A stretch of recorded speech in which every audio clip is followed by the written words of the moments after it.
बिस्मिल्लाहिर्रहमानिर्रहीम। Reactions of alkyne की बात हो रही थी। Hydrogenation of alkyne, hydrohalogenation, hydration of alkyne और हेलोजिनेशन ऑफ अल्कीन की बात हम कर चुके हैं। अब नेक्स्ट हम 5th नंबर जो रिएक्शन है ऑफ अल्कीन की वो अब हम पढ़ लेते हैं। So this one is called hydrohydration. Halohydration halohydration में हमारे पास क्या हो जाता है? हेलोहाइड्रेशन में हमारे पास XOH, जहाँ पर X हमारे पास एक हेलोजन ग्रुप है, इसको हम कहते हैं hypohalous acid. XOH is what? Hypohalous acid. So the reaction of hypohalous acid with alkene is called halohydration. याद करने का तरीका हमारे पास ये है कि हाइड्रेशन मीन ये जो एशन है एडिशन से आया है। Halo mean halogen group, hydro mean water. So halohydration mean reaction of XOH with alkene. So जब XOH, सो आसानी के साथ मैं X को रिप्लेस कर लेता हूँ बाई Cl। तो द रिएक्शन ऑफ ClOH अब रिएक्ट करेगा हमारे पास किस चीज़ से? अब अल्कीन से रिएक्ट करेगा। तो लेट्स सी क्या बन जाता है। सो अगर हमारे पास एक अल्कीन है हमारे पास, सो हम ले लेते हैं आसानी के लिए ईथीन। सो जैसे हमारे पास क्या है, ये हमारे पास है एक ईथीन। जब ईथीन रिएक्ट कर लेता है विद ClOH जो हमारे पास हाइपोहेलस एसिड है, तो क्या हो जाएगा? ये Cl हमारे पास एक कार्बन पर अटैच हो जाएगा और जो OH है ये हमारे पास क्या होगा? ये दूसरी कार्बन पर अटैच होगा। सो और product will be like this. यहाँ पर कार्बन के साथ एक हाइड्रोजन, ये दो हाइड्रोजन पहले थे, यहाँ पर अटैच हो गया Cl, और ये जो कार्बन है यहाँ पर दो हाइड्रोजन थे पहले से, और एक जो OH है हमारे पास अटैच हो गया। So this was the reaction of hypohalous acid with alkyne. अब ये जो प्रोडक्ट बना है इसको हम कहते हैं हेलोहाइड्रीन। हेलोहाइड्रीन हमारे पास क्या होता है? हेलोहाइड्रीन हमारे पास वो होता है जिस कंपाउंड में हमारे पास एक हेलोजन ग्रुप और एक OH ग्रुप एडजेसेंट कार्बन को अटैच होता है। यानी एक कार्बन के बाद जो दूसरा कार्बन है, एक कार्बन पर Cl हो और दूसरी कार्बन पर OH हो, तो इस कंपाउंड को हम क्या कहते हैं?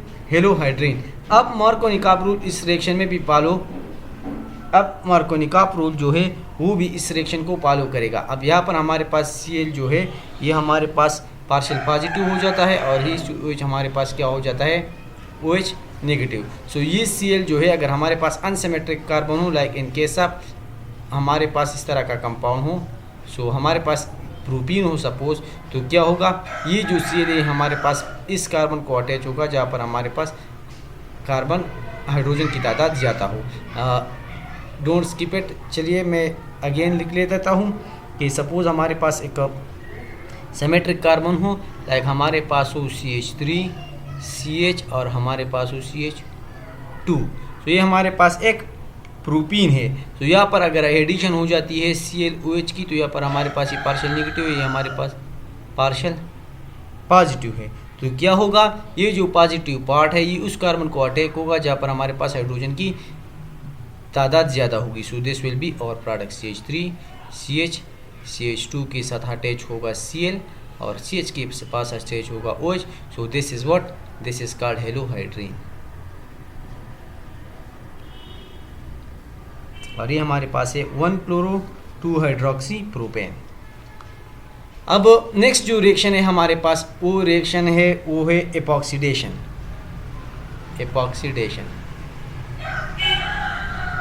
एपॉक्सीडेशन में हमारे पास क्या होता है? एडिशन ऑफ ऑक्सीजन होती है टू अल्कीन। सो सपोज हमारे पास ईथीन है, लाइक दिस इज ईथीन, ये हमारे पास ईथीन है और इसको हम ऐड कर लेते हैं ऑक्सीजन। सो यहाँ पर होती है ऑक्सीजन। सो ऑक्सीजन हमारे पास मॉलिक्यूलर फॉर्म में होते हैं। सो ये रिएक्ट करेगा 1, हम लिख लेते हैं 1 और 2 ऑफ ऑक्सीजन। सो हमारे पास एपॉक्सीडेशन होती है in the presence of Ag2O। ये बहुत ज़्यादा इंपॉर्टेंट है एंड टेम्परेचर भी हमारे पास इसका इंपॉर्टेंट है 300 डिग्री सी, ये आप लोग याद रखें। सो क्या होगा? ये हमारे पास एक ऑक्सीजन है, ये हमारे पास ईथीन है। सो ईथीन की स्ट्रक्चर में यहाँ पर हाइड्रोजन 4 ऑलरेडी प्रेजेंट होते हैं। तो ये क्या होगा? ये हमारे पास एक ऑक्सीजन है और 2 कार्बन है, तो इन दोनों को अटैच होगा कुछ इस तरह से। लाइक ये हमारे पास कार्बन को 2 हाइड्रोजन अटैच है, इस कार्बन को भी 2 अटैच है। सो ये ऑक्सीजन आकर इसके बीच में होकर दोनों कार्बन को अटैच हो जाएगा। सो ये जो कंपाउंड बना है इसको हम कहते हैं एपॉक्साइड। सो एपॉक्सीडेशन में हमारा प्रोडक्ट क्या होता है, एपॉक्साइड। अब ये एपॉक्साइड हमारे पास बहुत ज़्यादा इंपॉर्टेंट है, क्योंकि अगर हम इसकी एसिड हाइड्रोलिसिस करते हैं तो ये हमें देता है क्या चीज़, ग्लाइकोल।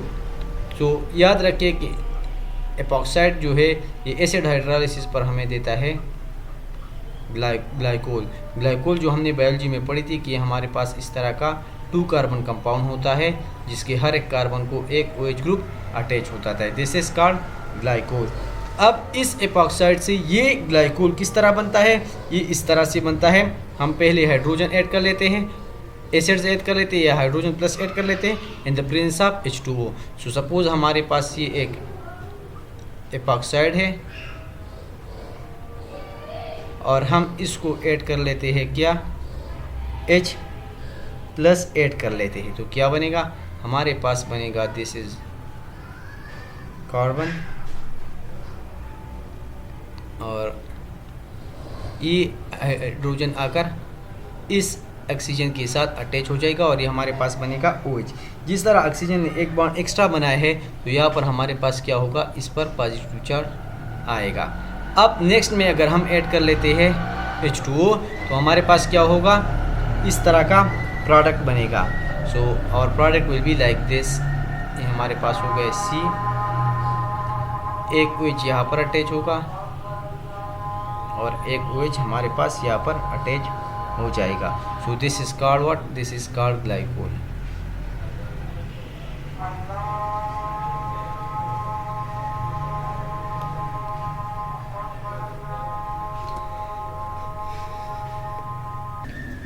सो ये था हमारे पास रिएक्शन ऑफ एपॉक्सीडेशन। याद रखिए कि इस एपॉक्सीडेशन में हमारे पास जो नीचे यहाँ पर एडिशन हुई थी ऑक्सीजन के साथ हाइड्रोजन की OH बना था, अब ये H2 इस कार्बन के अटैच हो जाता है, फिर यहाँ पर एक हाइड्रोजन की रिमूवल हो जाती है। तो हाइड्रोजन की एडिशन के बाद ये नेक्स्ट स्टेप होता है, कैसे, इस तरह का हो जाता है। Let me write it again. So हम दोबारा लिख लेते हैं epoxidation of alkene. So epoxidation of alkene, हमारे पास ये एक अल्कीन है जिसको हम कहते हैं ईथीन। अगर इसके साथ हम ऐड कर लेते हैं एक ऑक्सीजन एटम तो हमारे पास क्या होगा, ये कार्बन और दोनों कार्बन के बीच अटैच हो जाएगा oxygen. So this is the addition of oxygen. So ये जो कंपाउंड बन गया इसको हम कहते हैं एपॉक्साइड। अब अगर नेक्स्ट स्टेज में हम ऐड कर लेते हैं इसको H प्लस, तो ये हमारे पास रेस्ट ऑफ कंपाउंड है, यूएसी का वैसा रहेगा, बस ऑक्सीजन के साथ एक हाइड्रोजन ऐड हो जाएगा और यहाँ पर इसके पास पॉजिटिव चार्ज आएगी। अब अगर हम लोग ऐड कर लेते हैं इसके साथ, ये एसिड हाइड्रोलाइसिस है, एसिड ऐड हो गया, अब वाटर की एडिशन बाकी है। सो जब यहाँ पर हम ऐड कर लेते हैं H2O तो क्या होगा, ये कार्बन, ये OH जो है इस कार्बन पर रहेगा और दूसरी कार्बन पर हमारे पास क्या हो जाएगा, H2O ऐड हो जाएगा। जब H2O ऐड हो जाता है तो फिर नेक्स्ट स्टेप में इस वाटर से एक हाइड्रोजन मॉलिक्यूल जो है वो रिमूव हो जाता है और हमारे पास इस तरह का कंपाउंड रह जाता है विच इज़ कॉल्ड ग्लाइकोल। सो एपॉक्सीडेशन का फाइनल प्रोडक्ट हमारे पास क्या होता है, ग्लाइकोल। सो ये हमारे पास था एपॉक्सीडेशन। अब नेक्स्ट जो रिएक्शन है हमारे पास वो हमारे पास है ओजोनोलाइसिस। सो ओजोनोलाइसिस में क्या होता है, नाम से पता चल जाता है कि ओजोनोलाइसिस में हमारे पास हो जाता है ओजोनो मीन ओजोन, इसमें हमारे पास O3 होता है, और लाइसिस में ब्रेकिंग होती है। सो पहले हम ऐड कर लेंगे O3 और फिर वो कंपाउंड हमारे पास क्या होगा, ब्रेक हो जाएगा। सो अगर अल्कीन से हम O3 पास कर लेते हैं तो ये हमारे पास डबल बॉन्ड को ब्रेक कर लेते हैं। सो ये जो टेस्ट है ये हम यूज़ करते हैं कि डबल बॉन्ड हमारे पास कहाँ पर प्रेजेंट है। इसके पहले हमने पढ़ा था कि ब्रूमिनेशन में हम फाइंड करते हैं कि डबल बॉन्ड है या नहीं है। अब ओजोनोलाइसिस में हम क्या करेंगे कि डबल बॉन्ड तो है बट कहाँ पर है, हम इसकी पोजीशन फाइंड कर लेते हैं। सो ये दो बहुत ज़्यादा इंपॉर्टेंट टेस्ट है, याद रखें इसके MCQs। अब ओजोनोलाइसिस में सपोज हमारे पास एक अल्कीन है जिसको हम कहते हैं C2H4। So let's remove this. अब हमारे पास है, ये हमारे पास है अल्कीन, इसको हम ऐड कर लेते हैं ओजोन। या बेहतर तरीक़ा ये है कि आप शेप याद रखें, इसमें एक घर सा बनता है, सो वो आप प्रैक्टिस कर लें। ऑर्गेनिक केमिस्ट्री का तरीक़ा ये कि आप जितना प्रैक्टिस कर लेंगे उतना आपको आसानी होगी याद करने में। ये हमारे पास है अल्कीन। अब अगर हम ऐड कर लेते हैं O3, सो जो पॉसिबल तरीक़ा है वो ये है कि ये हमारे पास है हाइड्रोजन और ये हमारे पास था हाइड्रोजन ऑफ सेकंड कार्बन। अब ये कार्बन 4 बॉन्ड्स बना देता है, जबकि ऑक्सीजन हमारे पास 3 है, सो एक ये हमारे पास हो गया, ये बॉन्ड हमारे पास सही नहीं, सो एक ऑक्सीजन ऊपर कनेक्ट हो जाएगा और एक ऑक्सीजन इस तरह। तो इस कंपाउंड को अगर हम देखें, हर एक कार्बन ने 4 बॉन्ड्स बनाए और हर एक ऑक्सीजन ने 2 बॉन्ड्स बनाए, जो हमारे पास एक पॉसिबल कंपाउंड है। सो ये जो कंपाउंड बन गया उसको हम कहते हैं ओजोनाइड, सॉरी इसको हम कहते हैं इथाइलिन ओजोनाइड, की हमारे पास 2 कार्बन कंपाउंड है। सो ये हमारे पास क्या है, ओजोनाइड। अब ओजोन तो ऐड हो गया, ओजोनोलाइसिस है ये, ओजोन ऐड हो गया और लाइसिस बाकी है। अब ये कंपाउंड क्या होगा, ये यहाँ पर ब्रेक हो जाएगा, यहाँ पर ब्रेक हो गया और यहाँ पर। अब अगर हम देखें तो इस 2 कार्बन के बीच यहाँ पर हमारे पास क्या था, एक बॉन्ड था, सो दिस वाज बॉन्ड। यहाँ पर हमारे पास क्या था, यहाँ पर हमारे पास डबल बॉन्ड मौजूद था, जिस तरह आप लोग यहाँ पर देख सकते हैं। तो हमारे पास डबल बॉन्ड मौजूद था। अब इस डबल बॉन्ड पर यहाँ पर ब्रेकिंग होती है, सो ये रिएक्शन हम यूज़ करते हैं कि डबल बॉन्ड कहाँ पर प्रेजेंट था। अब ये ओजोनाइड जो बना है ये हमारे पास बहुत ही ज़्यादा एक्सप्लोसिव है।